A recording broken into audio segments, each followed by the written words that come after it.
ओम नमः शिवाय। हर हर महादेव। प्रिय भक्तों, आज शिव पुराण के 8वें दिन की कथा में आप सुनेंगे रुद्र संहिता पार्वती खंड की कथाएं। नारद जी बोले, हे ब्रह्मा, सती अपने पिता के यज्ञ में शरीर त्याग कर पर्वतराज की कन्या कैसे हुई और उन जगत माता ने तप कर शिव जी को कैसे प्राप्त किया, यह कृपा करके मुझे बताइए।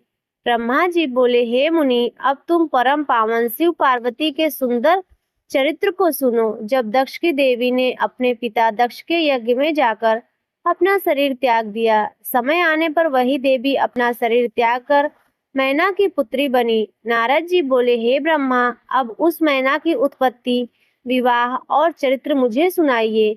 वह मैना धन्य थी जिनकी सती पुत्री हुई। हे नारद, अब तुम पार्वती जी की माता वह परम पवित्र चरित्र सुनो जो बड़ा ही भक्तिवर्धक है। उत्तर दिशा में हिमांचल नाम का एक महान राजा था जो सर्वांग सुंदर, विष्णु का रूप, संतों का प्रिय और शैलराज के नाम से प्रसिद्ध था। उसी शैलराज ने अपने कुल में स्थित और समृद्धि के लिए अपना विवाह करने की इच्छा की।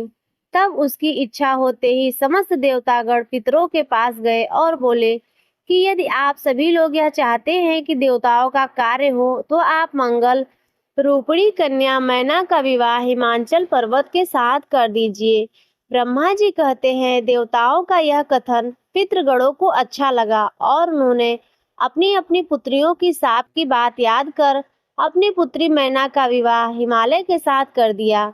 हिमालय उत्तम पत्नी पाकर बड़े ही आनंदित हुए। हे मुनि, यही हिमालय और मैना का विवाह है जो मैंने तुमसे कहा। अब इसके आगे क्या हुआ, सुनना चाहते हो तो वह कहो।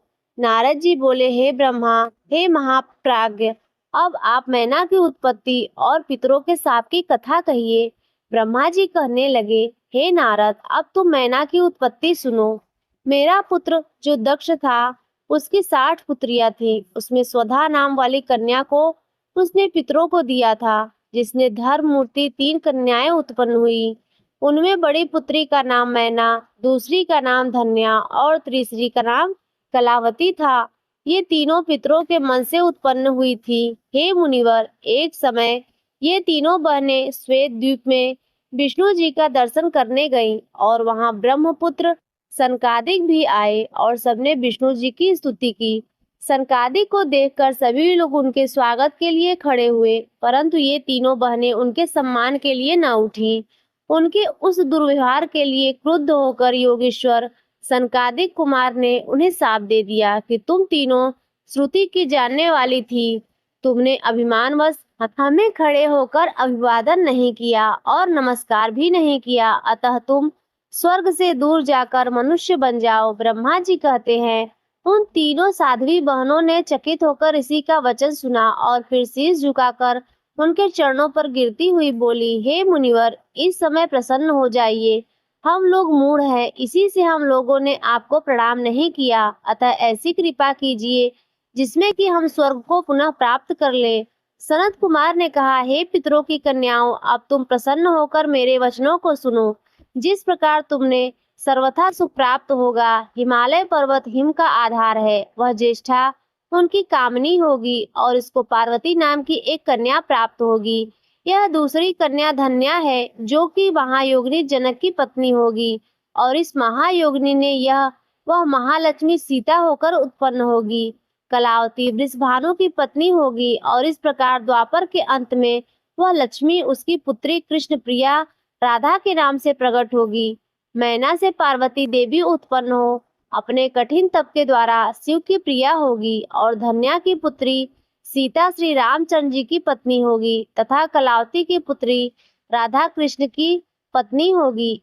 ऐसा कहकर मुनिराज अंतर्ध्यान हो गए और वे तीनों बहनें भी सुखी हो अपने धाम को चली गई। नारद जी बोले, हे वक्ताओं में श्रेष्ठ ब्रह्मा जी, फिर इसके आगे क्या हुआ? भगवान शंकर ने इस यश का वर्णन कीजिए। ब्रह्मा जी बोले, हे मुनि, जब मैना को विवाह कर हिमालय पर्वत अपने घर ले आए, तब तीनों लोकों में बड़ा उत्सव मनाया गया। तब देवता शंकर जी की पत्नी उमा की शरण में गए और जगदम्बिका का स्मरण करने लगे।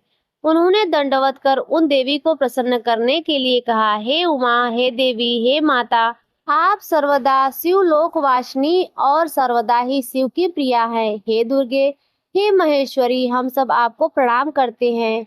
हे माँ, तुम हम पर प्रसन्न हो जाओ, तुम ही जगत की स्थिति पालन करने वाली हो। इस प्रकार उमा सती जगदम्बा भवानी की स्तुति करते हुए सभी देवता उनके दर्शनों की परम लालसा से वहां खड़े हो गए। ब्रह्मा जी कहते हैं, जब देवताओं ने इस प्रकार स्तुति की और कहा, हे माता क्षमा करिएगा, पूर्व समय में आप शिव की प्यारी दक्ष की पुत्री थी और फिर अपने शरीर को त्याग कर अपने लोक को चली गई। हे शिवे, अब शरद कुमार के वचन को पूर्ण कीजिए। हे देवी, अब तुम पुनः पृथ्वी पर अवतार लेकर शिव जी की पत्नी बनो और अपनी अद्भुत लीलाओं से देवताओं को सुखी बनाओ। इससे कैलाशवासी शंकर जी भी प्रसन्न होंगे और सभी का दुख दूर हो जाएगा। देवताओं की इस प्रकार की प्रेम एवं भक्ति पूर्ण विचारधारा को सुन शिवा प्रसन्न हो गई और अपने प्रभु शिव को स्मरण करती हुई देवताओं से बोली, हे ब्रह्मा विष्णु मुनियों और देवताओं, तुम्हारे दुख दूर होंगे। पहले हिमालय और उसकी पत्नी ने मेरी सेवा की है, अतः मैं हिमालय के घर जाकर अवतार लूंगी। मैं हिमालय की पत्नी मैना को सांसारिक गति दिखाऊंगी। मैं अपनी भक्ति से रुद्र प्रिया होकर महातप के द्वारा निसंदेह देवताओं के कार्य करूंगी। कृपालु शंकर की कृपा से सब मंगल ही होगा और मैं उनकी पत्नी होकर तीनों लोकों में वंदनीय एवं पूजी जाऊंगी। यह कहकर वह विश्व माता अपने लोक को चली गई। देवता भी अपने धाम को चले गए। दुर्गा का यह चरित्र जो ध्यान से पढ़ेगा और सुनेगा, उसकी सब मनोकामनाएं पूर्ण होगी। नारद जी ने पूछा, जब भगवती दुर्गा अपने स्थान को चली गई तब क्या हुआ? मैना और हिमालय ने किस प्रकार तप किया और भगवती किस प्रकार उनकी पुत्री हुई, वह सारी कथा मुझसे कहिए। ब्रह्मा जी कहने लगे, हे ब्राह्मणों, श्रेष्ठ नारद हिमालय और मैना के महाकठिन तप ने आरंभ किया। दोनों पति पत्नी शिव शिवा की आराधना करने लगे। 27 वर्षों तक उन्होंने जल पीकर, कभी वायु भक्षण कर, निराहार व्रत रहकर शिव सहित भगवती की प्रतिमा बनाकर उनका अखंड जागरण किया। हे महामयी उमा मैना पर प्रसन्न हुई और प्रकट होकर बोली, हे गिरि कामनी, मैं तुम्हारे तप से प्रसन्न हूँ। तुमने जो भी प्रार्थना की है मैं तुम्हारी वही इच्छा पूर्ण करूंगी। मैना ने प्रणाम कर भगवती काली की बड़ी स्तुति की। उन्होंने कहा, यदि आप प्रसन्न हैं तो एक वर तो मुझे दे ही दीजिए। मेरे दीर्घायु 100 पुत्र हों, और दूसरा यह कि देव कार्य के लिए तुम ही मेरी पुत्री होकर रुद्र की पत्नी बनकर अपनी लीला का विस्तार करो। देवी ने तथास्तु कहकर तब कुछ समय पश्चात मैना गर्भवती हो गई। मैना ने नाग बंधुओं के भोगने योग्य पुत्र उत्पन्न किया, जिनका नाम समुद्र का मित्र मैनाक पड़ा। यह मैनाक 100 पुत्रों में से सबसे ज्येष्ठ प्रकट हुए। उस समय हिमाचल के पूर्व में बड़ा उत्सव हुआ और दोनों पति पत्नी आनंदित हुए तथा सबका कष्ट दूर हुआ। ब्रह्मा जी कहते हैं, इसके पश्चात मैना ने फिर गर्भ धारण किया। गिरिराज ने प्रसन्नता की सीमा न रही। विष्णु आदि देवताओं ने आकर स्तुति की। देवता आकाश में दुदुम्भी बजाने लगे, फूलों की वर्षा करते, गंधर्व गीत गाते, गंधर्व की स्त्रियां नाचती। इस प्रकार आकाश में नित्य महोत्सव होता। उसी समय पूर्ण शक्ति शिवा सती महादेवी मैना के सामने अपने रूप में आकर प्रकट हो गई। बसंत ऋतु थी और चैत्र का महीना, नवमी तिथि, मृगशिरा नक्षत्र और अर्धरात्रि का समय था। जबकि चंद्रमंडल से गंगा की भांति भगवती प्रकट हुई, तब विष्णु आदि सभी देवता प्रसन्न हो बड़े प्रेम से वहां जगदम्बा का दर्शन करने आए। शिवा की बड़ी स्तुति की। देवताओं सहित ब्रह्मा जी ने अलग स्तुति की और स्वयं मैना ने भी यह आग्रह किया कि हे महेशाणी, अब तुम कृपा कर एक छोटी कन्या के रूप में हो जाओ। हिमालय की प्यारी मैना ने ये वचन सुनते ही देवी प्रसन्न हो तत्काल ही बाल रूप में हो गई। ब्रह्मा जी बोले, अब वह महाकाली भगवती एक छोटी सी कन्या के रूप में रुदन करती हुई ऐसी लौकिक गति को प्राप्त हुई कि बिना तेज के मैना की सैया के चारों ओर प्रकाश फैल गया। नेत्रों को सुखदायक ऐसी कन्या को देख गिरिराज के हर्ष की सीमा न रही। वे प्रसन्न हो अनेकों प्रकार के मंगलाचरण और उत्सव के बाजे बजवाने लगे। फिर ब्रह्मा जी बोले, देवी बड़ी शीघ्रता से हिमालय के गृह में बढ़ने लगी। नगर के लोग पार्वती तथा कोई सुशीला और कोई बंधु प्रिया भी कहने लगे। जब उनकी माता ने तप के लिए निषेध किया, तब से उसका नाम उमा हुआ। अल्पकाल में ही दुर्गा देवी सब विद्याओं में पारंगत हो गई। हे मुनि, यह भगवती देवी का चरित्र मैंने तुम्हें सुनाया है, अब इनका आगे और चरित्र सुनो। ब्रह्मा जी बोले, हे नारद, एक समय जब तुम हिमालय के घर गए तो गिरिराज ने तुम्हारा सत्कार कर अपनी पुत्री को बुला लिया।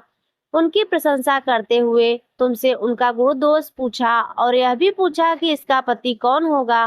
तब तुम नारद दुर्गा देवी का मुख तथा हाथ देखकर बोले, हे गिरिराज, तुम्हारी यह कन्या सब लक्षणों से युक्त आद्या कला है। यह अपने पति को सुख देने वाली तथा पितरों की कीर्ति को बढ़ाने वाली परम साध्वी तथा आनंद देने वाली होगी। इसके और भी लक्षण तो शुभ है, किंतु एक रेखा अति विलक्षण है, जिसका फल सुनो। योगी, नंगा, गुण रहित, अकामी, माता पिता से रहित और अमंगल भेष वाला इसका ऐसा पति होगा। हे नारद, तुम्हारे इस वचनों से उन दोनों पति पत्नी को बड़ा दुख हुआ, परंतु जगदम्बिका दुर्गा हृदय में शिवजी को जान पड़ी प्रसन्न हुई। दुखित हिमांचल ने तुमसे उसका उपाय पूछा। तब तुम कौतुकी नारद के मीठे वचनों द्वारा हिमालय से कहा, हे गिरिराज, मेरा वचन असत्य नहीं है, इसे वैसा ही पति प्राप्त होगा, परंतु मैं इसका एक उपाय कहता हूँ, इसके करने से सुख मिलेगा। हे गिरिराज, शिवजी ऐसे हैं, उसमें कुलक्षण भी सुलक्षण हो जाते हैं। तुम इस कन्या को शिवजी के लिए दान कर दो, आशुतोष शिवजी इसे ग्रहण कर लेंगे। इसकी सिद्धि के लिए यह तुम्हारी कन्या तप करे। यह तप के प्रभाव से शिवजी के आधे शरीर को हरण कर लेगी। इसका गौरी नाम होगा और यह हरि तथा ब्रह्मा आदि सब देवताओं की पूज्य होकर अत्यंत ख्याति को प्राप्त होगी। यह सुनकर हिमालय और मैना अपने कुटुंबियों सहित सुखी हुए। उनका संशय निवृत्त हुआ। हे नारद, ऐसा कहकर तुम अपने लोक को चले गए और हिमालय भी प्रसन्न होता हुआ अपने घर चला गया। नारद जी बोले, हे ब्रह्मा जी, यह तो बड़ी ही अद्भुत कथा सुनाई। हे ब्रह्मा जी, अब जब मैं और हिमालय में अपने स्थान को चले गए तो क्या हुआ, वह कहिए। तब ब्रह्मा जी बोले, हे नारद, तुम्हारे चले जाने पर मैना ने अपने पति के पास बैठकर कहा, हे स्वामी, मैंने मुनि के वचनों को नहीं समझा। आप किसी सुंदर वर के साथ इस कन्या का विवाह कर दीजिए। ऐसा कहकर नेत्रों में आंसू भरे मैना पति के चरणों में गिर गई। तब उसे उठाकर गिरिराज बोले, हे देवी, मैं तुमसे सत्य कहता हूँ, तुम भ्रम को त्याग दो। नारद मुनि का वाक्य कभी असत्य नहीं होता। यदि तुम्हारी पुत्री पर ऐसा ही अधिक स्नेह है तो उसके पास जाकर तप करने का आदेश दो। थोड़े ही दिनों में शिवजी इस कन्या का परिग्रहण करेंगे और हमारे सभी अमंगल दूर होंगे, सब कार्य शुभ हो जाएंगे। यह सुनकर मैना बहुत प्रसन्न हुई और अपने पुत्री के पास आई और तप करने का आदेश देना चाहा, परंतु गिरिप्रिया स्नेहवश अपनी पुत्री से कुछ न कह सकी। पर पार्वती देवी ने माता के अंतर्भाव को समझ लिया और फिर तो पार्वती ने अपनी माता से कहा, हे माता, मैंने आज ही ब्रह्म मुहूर्त में एक बड़ा सुंदर स्वप्न देखा। एक ब्राह्मण मुझे दया करके यह उपदेश दे रहा है कि हे पुत्री, तुम शिवजी की तपस्या करो। यह सुनकर मैना ने अपने पति को बुलाकर पुत्री का स्वप्न कह सुनाया। उसे सुनकर गिरिराज को बड़ी प्रसन्नता हुई। उन्होंने कहा, हे प्रिय, आज प्रातः मैंने भी एक स्वप्न देखा। एक तपस्वी ब्राह्मण मेरे नगर के पास तप करने आया है। मैंने अपनी सुता को उसकी सेवा के लिए नियुक्त कर दिया है। अतः हे प्रिय, कुछ समय तक इसकी प्रतीक्षा करो, आगे जो होगा उसे देखा जाएगा। हे मुनिवर, ऐसा कहकर गिरिराज चुप हो गए और मैना सहित उस समय की प्रतीक्षा करने लगे। इस प्रकार जब बहुत समय व्यतीत हो गया, तब सती के वियोगी शिवजी अपने गणों के साथ तप करने के लिए उसी नगर में आए। यह देख पार्वती जी अपनी सखियों को साथ ले नित्य वहां जाकर उनकी सेवा करने लगी। शिवजी में कोई विकार नहीं आया। इसको देखकर देवताओं ने कामदेव को उनके पास भेज दिया। शिवजी ने उसे अपने नेत्र अग्नि से भस्म कर दिया। फिर मुनि ने वचनों को स्मरण कर अंतर ध्यान हो गए। तत्पश्चात पार्वती जी ने महान तप कर शिवजी को प्रसन्न किया। विष्णु की आज्ञा से शिवजी ने पार्वती जी के साथ विवाह किया। हे तात, यह संक्षेप में मैंने शिवजी का परम दिव्य विवाह कहा। अब आगे और क्या सुनना चाहते हो, कहो। नारद जी बोले, हे महाभाग, सती के विरह में शिवजी ने फिर क्या किया। कामदेव कैसे भस्म हुआ और पार्वती ने तप कर शिव जी को कैसे प्राप्त किया, तथा और भी जो चरित्र हो कृपा कर कहिए। तब ब्रह्मा जी के मन में शिव जी का ध्यान करते हुए बोले, हे देवर्षि, अपनी प्रिया के वियोग में व्याकुल शिव जी दिगंबर को लोक भ्रमण करने लगे, परंतु कहीं भी पार्वती को नहीं पाते। तब उन्होंने फिर पर्वत पर जाकर कठिन तप करना आरंभ किया। जब उन्होंने समाधि खोली तो उनके सिर से जो पसीना गिरा उससे 4 भुजाओं वाला एक बालक प्रकट हो गया। उसका तेज असंख्य था। प्रकट होते ही वह शिव जी के सामने रोने लगा। तब पृथ्वी स्वयं ही स्त्री का रूप धारण कर शिव जी के पास आकर उस बालक को गोद में उठा उसे अपना दूध पिलाने लगी। यह देखकर कौतुकी शिव जी हंसकर कहा, हे पृथ्वी, तुम मेरे इस बालक को ले जाओ। यह बड़ा पराक्रमी और तेजस्वी होगा। यह बालक तुमसे बड़ा प्रेम करेगा और तुम्हारे ही नाम से विख्यात होगा। शिव जी की ऐसी आज्ञा पाकर पृथ्वी उस बालक को लिए हुए अपने स्थान में चली आई और उस बालक का नाम भूम रखा। वह युवा बहुत दिनों तक शिव जी की तपस्या करता रहा। फिर शिव जी की कृपा से गृह पद को प्राप्त हुआ। सुख से भी आगे के लोक में जा बसा। ब्रह्मा जी बोले, इधर जब पार्वती 8 वर्ष से अधिक की हुई तब हिमालय के घर उनका जन्म हुआ। यह सुनकर शिव जी बड़े प्रसन्न हुए और अपने नंदी को साथ लेकर हिमालय के पास गंगा के तट पर आए और तप करने लगे। उनके नंदी आदिगण भी भगवान ध्यान में लीन हो गए। तब उन्होंने अपने प्रदेश में आकर जानकर हिमालय उनके पास गया और हाथ जोड़कर बहुत सी स्तुति करते हुए उसने अपने लिए सेवा कार्य मांगा। तब शिव जी हंसते हुए बोले, मैं आपके स्थान में तप करने आया हूँ। हे गिरिराज, तुम ऐसा प्रयत्न करो जिससे मेरा यह तप निर्विघ्न समाप्त हो। गिरिराज अपने घर गए और वहां जाकर सारा वृत्तांत अपनी प्रिया से कहा। साथ ही अपने सब कुटुंबियों से कह दिया कि आज से तुम लोग गंगा अवतरण की भूमि में मत जाना। इसी प्रकार शैलराज ने अपने अंचर को भी बुलवा लिया, शैल को सुरक्षित करा दिया। ब्रह्मा जी बोले, कुछ समय व्यतीत होने पर हिमांचल बहुत से लोग फल और पुष्प लेकर अपनी पुत्री के साथ शिवजी के पास गए तथा ध्यानावस्थित शिवजी को अपनी कन्या अर्पित कर दी। हिमालय ने कहा, हे प्रभु, इस कन्या के साथ मैं आपका दर्शन करने आया हूँ। मैं चाहता हूँ कि इसी प्रकार नित्य आपके दर्शन करने आया करूँ। इसकी मुझे आप आज्ञा दीजिए। हिमालय के यह वचन सुनकर देवेश्वर महेश्वर ध्यान छोड़कर हिमांचल से बोले, हे हिमांचल, तुम नित्य मेरे दर्शन को आ सकते हो, परंतु इस कन्या को साथ न लाना, अन्यथा मेरा दर्शन न कर पाओगे। तब पार्वती के पिता सिर झुकाकर शिवजी से बोले, इसका क्या कारण है? क्या मेरी यह कन्या आपके दर्शन के योग्य नहीं है? इस पर शिवजी ने कहा, मैं तपस्वी हूँ, मेरा युवती स्त्रियों से क्या ही प्रयोजन है। इससे वैराग्य और बड़ा से बड़ा मन तप नष्ट हो जाता है। ऐसा कहकर महायोगी शिवजी चुप हो गए। हिमालय को बड़ा आश्चर्य हुआ। तब शिवजी को प्रणाम कर भगवती स्वयं ही शिवजी से यह दिव्य वचन बोली। भगवती बोली, हे ज्ञानियों में श्रेष्ठ, सब कर्मों की शक्ति तो प्रकृति है, उसी से सबकी उत्पत्ति, पालन और संहार होता है। हे भगवान, आप कौन हैं और वह सूक्ष्म प्रकृति कौन है? प्रकृति के बिना लिंग रूपी महेश्वर किस प्रकार हो सकते हैं? प्रकृति के द्वारा तो आप पूजनीय और वंदनीय हैं। जब पार्वती ने ऐसा कहा तब शंकर जी हंसकर बोले, मैं परम तपस्या से ही प्रकृति को नाश कर देता हूँ। मैं शंकर प्रकृति से रहित और तत्व से स्थित सत्पुरुष प्रकृति से दूर रहते हैं। उन्हें तो लोकाचार से रहित और निर्विकार होना चाहिए। तब काली जी हृदय में हंसकर शंकर जी से मधुर वचनों में इस प्रकार बोली, हे योगी राज, आपने जो यह कुछ कहा है, क्या वह प्रकृति नहीं है? फिर आप प्रकृति से परे कैसे हो सकते हैं? सब कुछ तो प्रकृति से ही नित्य वृद्ध हो रहा है। संपूर्ण वचन और रचना तो पृथ्वी से है। सुनना, खाना, देखना, यह सब कुछ प्रकृति का ही है।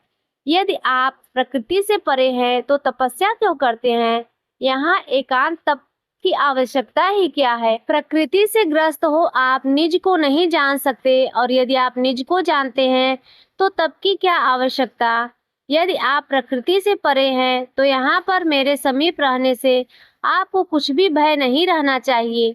जब पार्वती जी ने इस प्रकार सांख्य मत का प्रतिपादन कर शिव जी से कहा तो उन्होंने उसे अपनी सेवा करने की आज्ञा दे दी। अब पार्वती नित्य अपनी सखियों के साथ भगवान शंकर के पास उनकी सेवा करने के लिए आती। सांख्य और वेदांत के मन को लेकर शिव पार्वती का यह संवाद बड़ा ही सुखकारी है। इस प्रकार ध्यान में तत्पर महादेव जी की सेवा करती हुई पार्वती ने बहुत समय व्यतीत किया, परंतु निर्विकार शंकर जी कभी भी विकार को न प्राप्त हुए। तब ब्रह्मा जी की आज्ञा से इंद्र आदि देवताओं के एक दिन कामदेव को वहां भेज दिया, परंतु शंकर जी का मन डिगा नहीं। फिर उन्होंने कामदेव को ही भस्म कर दिया। यह देखकर पार्वती जी का गर्भ चूर हो गया। फिर उन्होंने बड़ी कठोर तपस्या कर शिव जी को प्राप्त किया और तारकासुर से दुखी देवताओं का उन्होंने बड़ा उपकार किया। नारद जी ने पूछा, हे ब्रह्मा, यह तारकासुर कौन था? शंकर जी ने काम को कैसे भस्म किया तथा अपने कठिन तप द्वारा भगवती ने शंकर जी को कैसे प्राप्त किया, यह सब कथा मुझे सुनाने की कृपा कीजिए। ब्रह्मा जी बोले, मेरे पुत्र मरीचि और उसके पुत्र कश्यप हुए, जिनसे दक्ष प्रजापति अपनी कन्याएं ब्याह दी। उनमें सबसे बड़ी दीति थी, जिसने हिरण्यकशिपु और हिरण्याक्ष नाम के 2 पुत्र उत्पन्न किए। ये दोनों देवताओं के लिए परम दुखदाई थे, जिन्होंने नृसिंह रूप धारण कर विष्णु जी ने मार डाला। अपने पुत्रों के मरण की बात सुनकर दीति को बड़ा दुख हुआ। इससे दीति अपने पति की सेवा करने लगी। उन्होंने प्रसन्न हो अपनी पत्नी दीति को तप करने की विधि बतलाई। ब्रह्मा जी का तपस्या करके 100,000 वर्ष का तप कराया। उससे उन्हें वज्रान नामक महाबलशाली पुत्र प्राप्त हुआ। उसने अपनी माता की आज्ञा से इंद्र को पकड़कर दंड दिया और इसी प्रकार देवताओं को भी दंड दिया। तब मैं कश्यप जी से मिलकर देवताओं का दुख दूर किया। उस समय मैंने वैरंगी नामक एक स्त्री की रचना कर वज्रांग को दिया। तब वह प्रसन्न हुआ। उसने उससे देवों को कष्ट देने वाला फिर एक पुत्र उत्पन्न करना चाहा। ब्रह्मा जी बोले, इस प्रकार समय आने पर उसने एक बड़ा ही बलशाली पुत्र उत्पन्न किया। उसका नाम तारकासुर पड़ा। वह देवताओं को जीतने के लिए तप करने लगा। मैं तारकासुर को वर देने उसके पास पहुंचा। तारकासुर मुझे प्रणाम कर वर मांगने लगा। उसने कहा, मुझसे बलि कोई न हो। शिवजी ने वीर से उत्पन्न पुत्र सेनापति होकर मुझ पर शस्त्र का प्रहार करे, तभी मेरी मृत्यु हो। मैंने उसे यह वर दिया। वह मनोवांछित वर पाकर सुरपुर को चला गया। इंद्र ने मेरी आज्ञा से उसे त्रिलोकी का राजा बना दिया। फिर वह तीनों लोकों को जीतकर इंद्र हो गया। देवताओं को उसके स्थान से निकालकर वहां दैत्यों को बसा दिया। हे नारद, तब देवता इंद्र को अग्रणी बना विह्वल हो मेरे पास आए। ब्रह्मा जी कहते हैं, हे नारद, जब देवताओं ने आकर मेरी स्तुति की तो मैं उनसे बोला, हे देवताओं, तुम्हारा स्वागत है। कहो, तुम लोग किस लिए आए हो? तब तारकासुर से भयभीत देवताओं ने अपना वह सब दुख कहा जिससे वे पीड़ित हो रहे थे। मैंने कहा, हे देवताओं, तारकासुर तो मेरे वचनों से बड़ा है। इसका एक उपाय दक्ष की पुत्री सती, जिसने अपना शरीर त्याग दिया, वही अब हिमाचल के सकाम तप से मैना के गर्भ से उत्पन्न हुई है। यदि शिवजी उनको ग्रहण कर ले तो फिर उसी से शिवजी की द्वारा एक महान बलशाली पुत्र उत्पन्न कराकर अपना यह कार्य साधन करो। तब तक मैं उस दैत्य के साधन पर जाकर उसको इस बुरे हट से निवृत्त करता हूँ। हे नारद, देवताओं से ऐसा कहकर मैं तारकासुर के पास गया और उससे पृथ्वी पर राज करने को कहा। वह मेरी बात मानकर स्वर्ग को छोड़कर पृथ्वी पर चला गया। ब्रह्मा जी बोले, देवताओं से परामर्श कर इंद्र रति सहित कामदेव को बुलाकर उसकी बहुत प्रशंसा की और तारकासुर से उत्पन्न अपना दुख कहकर सहायता मांगी। इंद्र ने कहा, तारकासुर को मारने के लिए शंकर जी से उत्पन्न हुए पुत्र चाहिए। शंकर जी परम तपस्वी हैं, परंतु वे विवाह नहीं कर सकते। फिर उनसे पुत्र कहाँ से हो सकेगा?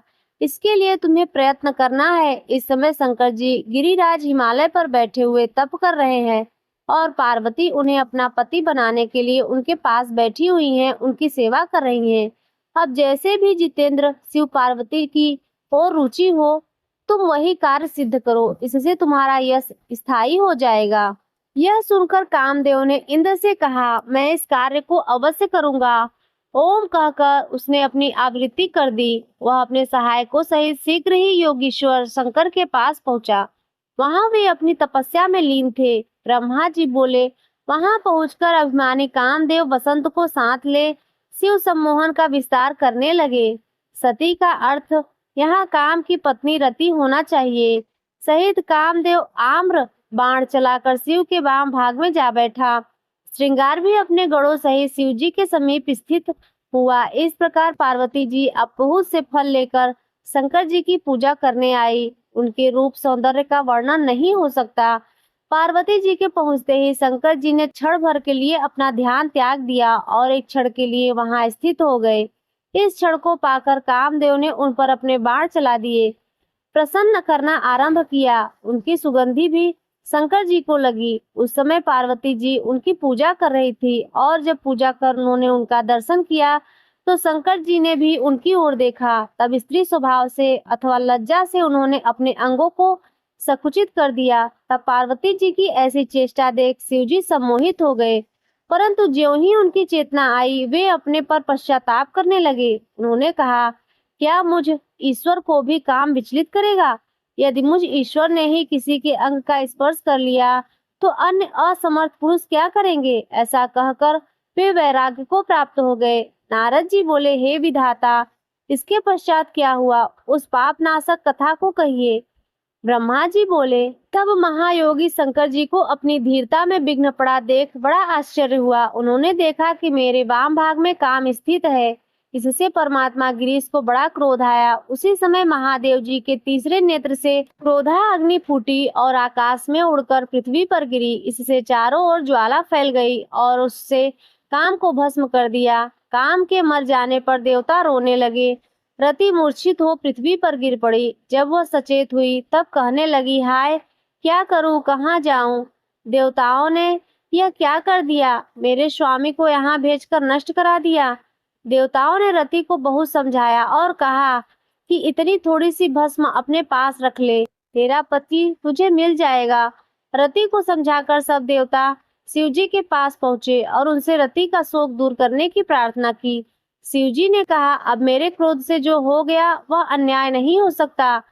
रति का पति तभी तक बिना शरीर का रहेगा जब तक रुक्मिणी के पति भगवान पृथ्वी पर अवतार नहीं लेते। तब वे द्वापर में वास करेंगे और उनके बहुत से पुत्र हो जाएंगे। तब रुक्मिणी के गर्भ से कामदेव का जन्म होगा। उसका नाम प्रद्युम्न होगा। परंतु उत्पन्न होते ही संबर नामक दैत्य उसे चुराकर समुद्र में डाल देगा। वहीं से यह अपने पति प्रद्युम्न को प्राप्त करेगी। वही उस दैत्य को मारेगा। देवताओं से ऐसा कहते हुए शिव जी अंतर ध्यान हो गए। रति संबर दैत्य के नगर को चली गई। देवता भी अपने लोक को चले गए। नारद जी बोले, हे ब्रह्मा, शिव जी ने नेत्र से उत्पन्न अग्नि कहाँ गई? शिव जी उस चरित्र को मुझे सुनाइए। ब्रह्मा जी बोले, शिव जी के तीसरे नेत्र की अग्नि से कामदेव को भस्म कर दिया। सारे संसार में हाहाकार मच गया। सब देवता और ऋषि मेरी शरण में आए। भगवान की वह अग्नि सारे संसार को जला रही थी। तब मैं उस अग्नि के पास गया। वह काम को जला अट्टहास करके जल रही थी। वहां पहुंचकर मैं शिव जी की कृपा से उसे शीघ्र ही रोक दिया। उस बढ़ाव समुद्री अग्नि को देखकर मैं समुद्र की ओर गया। मुझे आते देखकर समुद्र ने दौड़कर मेरा स्वागत किया। मैंने सब कथा बतलाकर उसे उस अग्नि को अपने तब तक स्थिर रखने की मंत्रणा दी जब तक प्रलय नहीं होता। समुद्र ने कहा, अच्छा, मेरे सिवाय इसे कौन धारण भी तो नहीं कर सकता, क्योंकि यह अग्नि शंकर जी के क्रोध से उत्पन्न हुई है। हे मुनि, तब तक मैं लोक को चला आया। समुद्र भी अपने समाहित हो गया। नारद जी बोले, हे महाप्राज्ञ, यह तो आपने शंकर भगवान की बड़ी अद्भुत कथा सुनाई। इसके पश्चात क्या क्या हुआ वह सब चरित्र सुनाइए। ब्रह्मा जी बोले, शिव जी के अंतर ध्यान होने से पार्वती जी को बड़ा दुख हुआ। वे शिव जी के वियोग में रोती बिलखती वहीं मूर्छित हो पृथ्वी पर पड़ी रही। जब इसका समाचार हिमांचल को चला तो वे दौड़ते हुए वहां पहुंचे और उनके आंसू पोंछकर गोद में उठाकर घर लाए। घर पर पिता सहित माता मैना और भाई मैनाक आदि ने पार्वती को बहुत समझाया, परंतु उन्हें शंकर के वियोग में किंचित प्रकार भी शांति न प्राप्त हुई। वे कदाचित शंकर को न भूलती। हे महामुनि, तब इंद्र ने हिमाचल प्रदेश पर तुम्हें भेजा और स्वेच्छाचारी तुम शीघ्र ही वहां पहुंचे। हिमाचल ने शिव जी के द्वारा काम दहन का समाचार कहकर अपनी पुत्री का दुख प्रकट किया। तुमने कहा शिव जी का भजन करो। यह कहकर तुम उठकर खड़े हुए और उनसे विदा हुए एकांत में पार्वती से मिले। पार्वती ने तुम्हें कहा मुझे शंकर की आराधना करने के लिए मंत्र दीजिए। तब तुमने शिव पंचाक्षरी मंत्र दिया, उसका प्रभाव सुनाया और कहा कि यदि तुम इसे जपोगे तो तुम्हारी इस आराधना से शिव जी शीघ्र प्रसन्न हो जाएंगे। तुम तप करो, तब से शिव साध्य है। हे नारद, तुम पार्वती से ऐसा कहकर देव हितार्थ शीघ्र स्वर्ग में चले गए और तुम्हारे द्वारा पंचाक्षरी मंत्र को प्राप्त कर पार्वती बहुत प्रसन्न हुई। शिवजी बोले, हे देव मुनि, इस प्रकार कहकर जब तुम चले गए तब पार्वती ने शंकर जी को तप द्वारा साध्य समझकर अपनी जय विजया नामक सखियों को साथ लेकर अपने पिता के पास जाकर उनसे तप की आज्ञा मांगी। हिमालय ने उनका अनुमोदन किया, परंतु यह भी कहा कि मैना से पूछ लेना, यदि ऐसा हो तो इससे बढ़कर क्या होगा।